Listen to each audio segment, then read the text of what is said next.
Of course, a free-player map here, merry-go-round. We have in the top right from Team DK or DK, whatever you want to say. He is TomikuS, and his opponent in the top left from Team Esports Club Visualize. Green Zerg in this case. He's RainMan.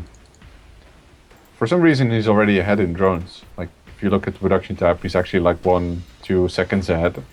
Game's funny like that. It depends. It's who can select them lava the quickest. Mm-hmm. The Overlord may be fractionally further out for TomikuS. Maybe he moved the Overlord before making the drone. Yeah, and fortunately for RainMan, his Overlord is moving in the correct position, so he will be getting a good scout off in time in case his opponent decides to go for another, perhaps a bit silly drone pool, which would be interesting and quite gutsy considering he's tried it twice and failed both times with it. To be fair, if you can do it on Frost though, merry-go-round is probably a better map than Frost to try it on, so... But it's not going to be the case. We don't have an early pool coming down or anything like that. No shenanigans on their way. Instead, just very normal droning up. Could be hatches first, could be economic pools. Yep, and yeah, hatches first. It's interesting, like how safe is going hatch first? Oh, actually, RainMan will be going for the pool first. But how safe is going hatch first on a free-player map? I guess there's only one way to find out, and that is look at the statistics of this particular map. Well, going hatch first would be crazy if it wasn't for the debris at the natural. That allows you to get the wall off, but the problem still remains that the creep spread from the hatch doesn't quite come far enough in order to get those Evo chambers down, if you need to wall off super quick. Yeah. But, as we know from seeing all the pros do it, you can still defend a big speeding play if you've got the two queens, because you just wall off the ramp. And that's something which every Zerg player should be competent at doing at this level. Yeah, more than competent, to say the least. Yeah, once again, RainMan, though, he went for the early pull, not following up with a quick gas, whereas TomikuS has already gone to mining gas on his own, so very likely we will see the dynamic that we've seen between these players a lot in this series, where TomikuS will be going for speed links, perhaps into vein links, and RainMan will be going with a more roach-heavy composition, which, of course, in the mid-game is more solid in general, but still the early onus is on TomikuS to do damage here with the speed links. So, waiting to see if any damage can be done. Economically speaking, obviously, TomikuS slightly better off, just up, or will be up by a couple of drones thanks to that second hatchery. He can also pump a lot of lings, as you said, so... Okay, sorry, I lost my train of thought there, because I just suddenly looked at the extractor. All three drones are staying in there. Exactly.